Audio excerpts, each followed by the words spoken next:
Hi, all our lovely podcast followers. To add to your summer listening queue, we've got a series of podcasts of our full uncut conversations with guests from our last season. Greenpeace at 50, Ibram Kendi on how do we eliminate racism, the latest on community wealth building, and more. Be sure to hit the subscribe button if you haven't already. And if you're enjoying our podcast, please take a moment to rate it and write a review. That helps bring it to the attention of your friends and your networks. We're advertising free, as you know, supported by our listeners, not big corporations. But we do need help. Become a monthly supporter today at patreon.com/The LF Show, and you will get access to the entire season 3 of these uncut conversations. That's right. Enjoy a good summer of binge listening, not to the people who say it can't be done, but to the people who are doing it. Thanks to our supporters and future supporters, all of you out there, thank you. Now on with this week's show. Hi, I'm Laura, and this is the Laura Flanders Show, a TV and radio program that shines a light on the solutions of tomorrow today. We report on the people and movements driving systemic change from the worlds of politics, arts, and entrepreneurship. Welcome. Prosecutors are immensely powerful. They can change the trajectory of people's lives. They pick which cases to bring, which charges to make, and what sentences to ask for, and they can't be sued. In most states, the only way to bring a complaint is through an internal grievance committee that rarely results in any prosecutor being punished. New York has a new independent commission on prosecutorial misconduct. It's the first of its kind in the nation. After some challenges, it was finally signed into law in 2021 and funded for the first time this year. It is a step in the right direction, but it's not all activists wanted, and the story of how it came about shows just how hard it is to shift our justice system. Coming up, I will talk with two women who are deeply involved in the effort for structural change at the national level. Especially right now, they say, prosecutors are in the hot seat. With the overturning of Roe, they will be deciding how or whether or even to what extent to prosecute people who have abortions and their doctors and maybe their friends under the mess of new laws that are just now kicking in. Who is holding those prosecutors to account? We'll talk about it. But first, for more on what happened in New York, Laura Flanders Show reporter Kizzy Cox produced this report. Criminal justice reform advocate Derek Hamilton spends his days researching cases and speaking to people who are trying to prove their innocence. The work is personal because 30 years ago, he was in their shoes. In 1993, he was sentenced to 25 years to life for a murder he didn't commit. He spent more than 2 decades behind bars. Without liberty, you have nothing. The freedom to go to a corner store, the ability to provide for your family, the relationship with my children, being a son, being a father, being a brother, being a sibling. I lost all of those things. You lose every single aspect of your dignity when you walk into a prison. Prosecutors are responsible for overseeing the evidence police bring to the court, and Hamilton believes that's where the prosecutor failed him, which is why Hamilton threw his support behind an independent commission on prosecutorial conduct. Bill Bastock, founder and national chair of It Can Happen to You, was also wrongfully charged with the crime, the rape of a teenage girl. His lawyer told him that his life would be turned upside down. He said, well, this is what's going to happen to you. You're going to be arrested. You're going to be indicted. You're going to go to trial. And I'm going to have to fight like hell to keep you out of prison for the next 25 years. And at that point, my wife broke down crying and said, how do you know this? You know nothing about the case. And he said, that's the way the system works. Bastock had to pay his lawyer $150,000. He was found innocent, but became convinced the system needed to change. So he pulled together a coalition to push for a commission. Roger Clark, who spent 15 years in prison, is still trying to prove his innocence. He's also a community activist in Vocal, New York, a coalition member. He walked the halls of Albany with It Could Happen to You. And I'm not trying to like indict every district attorney. I'm sure that there's probably some good ones who really go to work to do their job and be fair. But for those, there should be a system in place like to make those bad district attorneys terrified to do anything wrong. Like if I do that and then they find out, now I'm gonna be out of a job, I could possibly go to jail. Like there needs to be something there to dissuade them from misbehaving. Another key to the creation of the commission was the power of exonerees telling their stories. We created a speakers bureau called the Freedom Tour. And the exonerees, as the convictions got more and more reversed, the span of exonerees would increase year after year after year. Ultimately, Bastock garnered the support of both Democrats and Republicans by pointing out how expensive it is to keep the wrongfully convicted in prison. For example, adding up time spent in jail and civil suits, 11 wrongful convictions cost over $118 million. The exonerees literally broke down crying. I broke down crying. But they had put so much passion. To them, to many of these exonerees, this was a sign of redemption, a sign of correction. Regardless of all the money out there and everything else, they wanted to change the system so that this was not happening to other people. But the prosecutor pushback was immediate. The District Attorneys Association of the state of New York sued to stop its creation. The bill was amended and passed again in 2021. Meanwhile, exonerations continued to pile up. According to the National Registry of Exonerations, between 1989 and 2019, there were 2,400 exonerations. Of those, 30% were due to prosecutor misconduct, but only 4% of prosecutors were ever punished. David Soares, former president of DASNY, who led the lawsuit, claims these numbers are misleading. Many of the advocates, they say prosecutorial misconduct without ever making the distinguishing between the two. Mm-hmm. When it's good faith error, right? You're going to be admonished, you're going to learn, just like with defense attorneys or judges, and that won't be repeated, right? So there should be a process for that. Mm-hmm. But when it's intentional wrongdoing, there is no tolerance for that in our practice, and people should be held accountable to the highest standard that we can. But it's the enforcement of standards advocates say is lacking. While the commission can investigate claims of misconduct and make those findings public, it can't actually punish prosecutors. Still, advocates see it as a start. So whenever we win a piece of legislation, that's important, right? It's like this is one little peg that we're removing from kind of the foundation of this corrupt house. So that's one piece, I think. The other side of it is there's so many more problems that we need to address that this one little piece is helpful, obviously, at bringing transparency, but it's not going to change people's lives overnight, right? We need many, many more wins. Bastock is prepared to pursue an amendment to the New York State Constitution to give the commission the power to punish prosecutors if necessary. But for now, he's taking the lessons he's learned in New York and using them to establish commissions nationwide. As for Derek, he challenges anyone who opposes the commission to consider this. I would say to the people, the fearmongers, if you were in these defendants' positions, right, if you were in our positions, what would you want? Right? What would the accountability that you want? What's the appropriate accountability to somebody to lock you up for 25 years and take away your whole life, destroy you being able to provide for your families, being the father of your children, or the breadwinner in your family? What is the appropriate sanction? This commission is the right thing. I'm proud of it. I'm hoping that it evolves, right? It become much more bigger. They get much more power than they got right now. Welcome to the show, Kizzy. Glad to have you on this side of the camera. Do we have any idea of where the process stands right now? It's newly in the budget. The commission, is it up and running? Do we know who's sitting on it yet, or has it seen any cases so far? It's absolutely not up and running.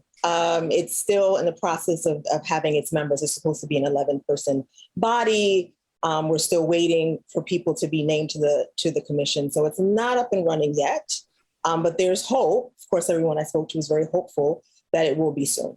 This was a rough process with lots, as I said, of ups and downs. Were the people that you spoke to confident that they were getting somewhere?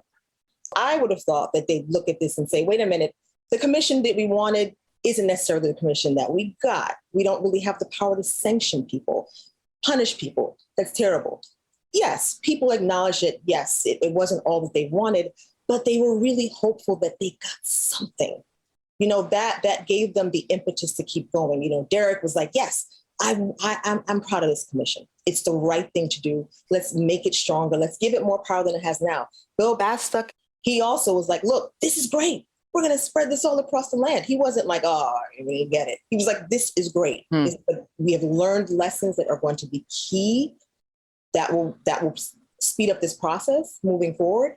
And if we have to, like you saw in the piece, he's willing to get a constitutional amendment in New York State passed. He's willing to fight for that in order to give power back to that commission.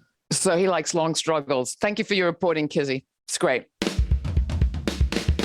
This is the Laura Flanders Show. I'm Laura. In that report from Kizzy Cox, we heard from Derek Hamilton, co-founder of Family and Friends of the Wrongfully Convicted, Bill Bastock, president of It Could Happen to You, Roger Clark and Nick Encalada Malinowski, both community activists with Vocal New York, and the district attorney for the county of Albany in New York, David Soares. To see these guests in action and catch their smiles as the Independent Commission on Prosecutorial Misconduct was created, check out this episode on our YouTube channel or catch it on over 300 public television stations coast to coast. Go to lauraflanders.org to find out where. And while you're there, sign up for our weekly newsletter. That way you'll receive information on all of our streaming events and web extras, including the upcoming podcast release of full cut conversations and my commentaries from this season so far. The latest is on democracy under siege in small-town USA and a January 6th related power grab in rural North Carolina. Next up, we'll hear from Andrea James, Executive Director of the National Council for Incarcerated and Formerly Incarcerated Women and Girls, and Sakira Cook, Co-Interim Vice President at Color of Change. Both weigh in on New York's new commission. Is it a step in the right direction? And we'll talk about the discretion in the hands of prosecutors now after the overthrow of Roe. But first, here's I Believe from Shari Cabral and Jiva from their forthcoming album to be released on Splash Blue.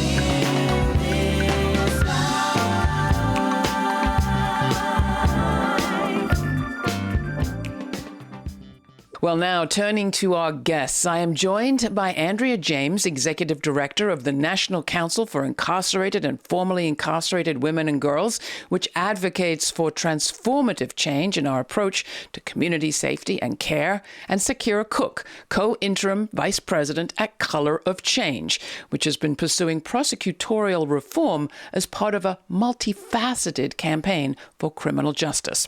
Welcome back to the program, Andrea. Let me start with you, Sakira. At Color of Change, how high of a priority do you all put on prosecutorial misconduct as part of your slate of things to change? Well, Laura, thank you for having us, and thank you for highlighting this important topic. For Color of Change, prosecutorial misconduct or transformation, I would say, reform, is a high priority for us in our movement to reimagine safety in America and redefine, or I would say transform, the way that the criminal and legal system operates in our country. Prosecutors wield enormous power. They have the power to make charging decisions. They have the power to decide who gets detained pre-trial or who has to pay a money bail to be released. They have the power to determine plea bargaining negotiations and really can affect sentencing as well. Because of that power, there's a great responsibility from our perspective, for prosecutors to use their power in a positive way, to divert people away from the criminal legal system, to reduce mass incarceration, and really funnel people out who don't belong there to begin with. So we've been fighting for a long time to educate people about the role of prosecutors, not only their role, but also to push prosecutors to make policy change that will support decarceration in the criminal legal system. How do you, Sakira, divide up the responsibility of the prosecutor from the legal framework? Because there are a lot of prosecutors who would say, my hands are tied, there are mandatory minimums, there's nothing I can do. And there are judges that say the same thing too. Well, I think that's actually not true. People don't realize, and this was part of our campaign when we launched Winning Justice, people don't realize the vast amount of discretion that prosecutors have. They can decide which charges to bring, which laws, quite frankly, to prosecute, right? They don't have to take every case. A police department might go out and arrest people for vagrancy or for people who have mental health issues or for drug cases. But prosecutor's office don't have to bring those cases. Those are choices that they are making. And so we are demanding that they make different choices. Yeah. We're demanding that they use their discretion, that they use the immense power and the tools that they have to create policies that divert people away from the criminal legal system. And they can, in fact, do that. And we've seen it done in jurisdictions across this country. And we will continue to fight for prosecutors to wield their power in a more just and equitable and fair way. And coming to you, Andrea, I mean, this was personal for you, no veil when you were standing accused. Can you talk about your own experience and what difference gender made? Absolutely. We have women right now, and even in our federal system, who are going on their 30th year of incarceration. Women like Michelle West, women like Danielle Metz, who we were able to get her sentence commuted by President Obama. But at the age of 26, because she was the wife of a drug dealer out of New Orleans, she was sentenced under conspiracy to 3 life sentences plus 50 years. Now that for us is prosecutorial misconduct. That is something that we don't usually discuss in the realm of prosecutorial misconduct. But when you actually sentence women in a way that completely strips them of their ability to start a family or to have more children, simply because of conspiracy and that they are swept up in this web of a case that they are just have these very fringe engagements or involvements in, but yet because of conspiracy and because prosecutors are asking for sentences that preclude their ability to start a family or have children, that in itself, I mean, we think this is timely to talk about because it includes the conversation we're having right now about losing the right to choose to have an abortion in this country. Well, the right to choose and Roe v. Wade also included our thoughts about the right to have a family if we chose to do so. And so all of these things, when prosecutors demand these types of draconian sentences that create this further egregious harm, to us, that too is prosecutorial misconduct. We've just seen a whole new pregnancy to prison pipeline open up, if you like, with the overturning of Roe at the Supreme Court. Sakira, turning to you, what are you seeing at the level of prosecutorial action across the country, given the discretion that you've just described? In the aftermath of the Dobbs ruling, the role of prosecutors and district attorneys in this fight have an extremely important role for ensuring reproductive justice, let me say it that way.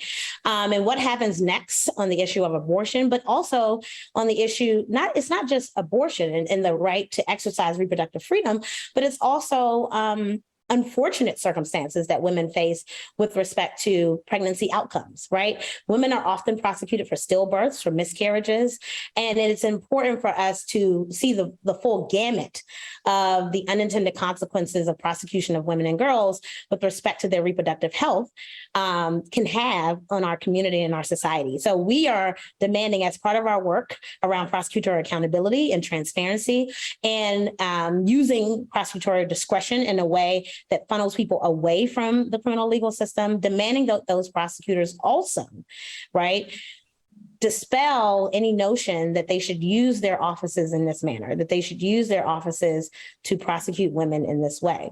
It is not right, and we can't stand up for that. Andrea, last time we talked, and I encourage people to check that out, we were talking about the historic roots of our criminal justice system and the policing, especially of Black women's bodies in slavery. Given that long, miserable history, do you think our system is actually fixable with things like commissions and so on? Even though we have a criminal legal system in this country that churns up and chews up everybody that gets entangled in it, who are poor and Black or white and poor or anybody else poor, commissions are absolutely necessary, because who else but the people who are most directly affected, the people like myself who have been to a prison, the people like Sakira who are family, who they have been caring for and loving, who have been in prisons for decades. The over-policing of Black women and their bodies, it's not something, again, that just started with the rollback of Roe v. Wade. Of course, one person who knows this story well is Chesa Boudin, who grew up with incarcerated parents and became an advocate for children in his situation. Chesa was elected as San Francisco District Attorney in 2019 and went on to serve 2.5 years, in which he eliminated cash bail and fired roughly half a dozen prosecutors from his office. But this summer saw Boudin recalled in a backlash campaign. Sakira, given all of that, how do you assess this national strategy that Color of Change has been part of prioritizing electing progressive DAs? All communities deserve to feel safe. But for too long, we've allowed politicians, law enforcement, and the media to define what safety is and to use safety to justify our overspending in policing, prosecution, and prisons, quite frankly. And that hasn't led to more safety. That's actually led to less safety, which is why we've pushed for prosecutorial reform, which is why we've stressed prosecutorial transparency and accountability. So anytime we make vast changes and we have winning strategies, we see a movement of retrenchment. We see powerful forces come back to try and steer us away from progress and bring us back to the status quo. But we're undeterred. And we have to be undeterred. This movement for prosecutorial reform across the country will continue. And you, Andrea, how do we do both at the same time? Both the reform kind of work and the transformation kind of work? Many people still in our communities that are most directly affected don't understand that we elect prosecutors, district attorneys. There are district attorney races. Color of Change has done a vast amount of work over the years to do just that, to raise awareness that district attorneys are elected positions. And so we do our job as boots on the ground organizers. We really don't believe that this system is going to dismantle itself or dial itself back. Before we let you go, Andrea, we have one more question. Lots of people work in our broad criminal justice system in different capacities with different perspectives, and a whole lot of them really want to do the right thing. So given that, what is your message to those people, especially perhaps the prosecutors out there? Did a whole segment with new lawyers at the Committee for Public Counsel Services here in Boston yesterday. And the last thing that I left them with was, it's not enough for you to just be a public defender. It really isn't. Public defenders are lawyers who came out of law school. That's still, I'm a former lawyer. I went to law school. It was a very elite experience. It was a very privileged experience. The majority of the people that got that training were not of Black and brown communities that are most directly affected by this issue. And so we challenge people who are currently working within the criminal legal system to expand your view. Come in and get involved. Get involved with Color of Change. Get involved with the National Council and phenomenal organizations such as Free Hudson, Tennessee, Families for Justice as Healing in Roxbury, and countless other organizations around the country. It's what we do at the National Council. We're that network facilitator for all of that work being done by formerly incarcerated women, and we can steer you in the right direction. You have to become politicized. It's not enough for you to get lucky enough to get a good job that gives you benefits and you can build a career out of and keeps you safe and helps you pay your mortgage and put your kids through college. You have to actually learn, become politicized. Read Michelle Alexander's The New Jim Crow as an entry point into the history, the historical context of this criminal legal system, and then connect yourself. Doesn't matter what your role is, even if you're a judge, connect yourself to the people on the ground who are doing the work to create significant shift and change in the criminal legal system. I know it's hard to follow, Andrea, but Sakira, I'm going to ask you to do it. What's your message? We've spent too much time and too much money, quite frankly, investing in tough on crime policies and practices that have only led to more violence and more incarceration, especially for Black people in this country. And it's time to reverse course. It's past time that we reverse course. We can't allow elected officials and politicians to determine what safety is. Communities have to own that for themselves, as Andrea has said, and we have to invest. We have to determine how our dollars, right? Budgets are moral documents, and they reflect the values that we say we hold and the values that we say we want to infuse into our society.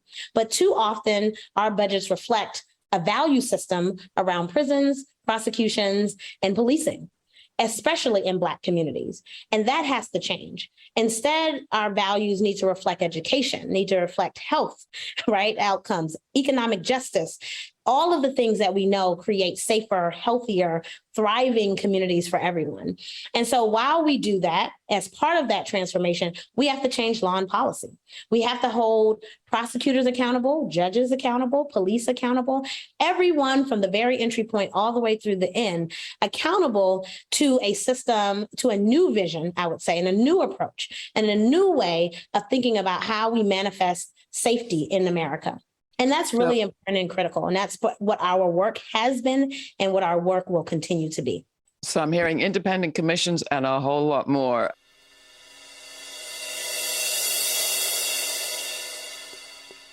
Prosecutors have tremendous discretion, as we've learned, and 84 of them this summer declared in a letter that they would not be using the resources of their offices to prosecute individuals for what should be their private medical decisions. 84 prosecutors saying that whatever their personal or moral opinions of abortion may be, they weren't going to be prosecuting under these new laws. Why? They were afraid that people would die for fear of calling police and being prosecuted. They feared that their resources would be overstretched and used in biased ways. They feared that the most vulnerable would be hurt in these prosecutions, and they want no part of it. And they declared that the standing of their offices in their communities would be hurt by enforcing laws that in some states criminalize people who are victims of incest and rape. So we're not doing it, they said. They used their discretion to sign off this way. Criminalizing and prosecuting individuals who seek or provide abortion care makes a mockery of justice. Prosecutors should not be part of that. So, will they be joined by others? Does this open up a whole new avenue for collaboration? We'll continue to follow this story. For more information on my guests and our report on the creation of New York's new Independent Commission on Prosecutorial Misconduct, check out our episode reading and research post at patreon.com/The LF Show. This week's post includes a suggested reading list and links to related episodes to explore, as well as a link to the letter signed by 84 prosecutors from across the U.S. who have pledged not to use their resources to investigate private medical decisions. It's also where you can get an invitation to watch the premiere of each week's show at our YouTube channel and chat live in real time with me and others. That's Sundays at 11:30 a.m. Eastern. All the details are at patreon.com/The LF Show. And while you don't have to become a member, with their pledges every month, our Patreon supporters make it possible for us to plan and follow stories in an ongoing way, like the story today of New York's commission and the post-Roe prosecutors. Want to become a Patreon partner too? You can at patreon.com/The LF Show, or go to lauraflanders.org/donate for more options. Laura Flanders Show is produced by yours truly, along with Sabrina Artel, Kizzy Cox, Nat Needham, David Newman, Rory O'Connor, Dominic Marcella, Janette Hernandez, and Jeannie Hopper. Major funding for this program is provided by the Novo, Park, Ellen Poss Family, Hisuku Wilson Foundations, the Schumann Media Center, Rising Fund at Tides, Kim Connor and Nick Groombridge, Jane Fonda, and listeners like you. Thanks for listening. Thanks for contributing. Thanks for your ideas. Stay kind, stay curious. Until the next time, I'm Laura.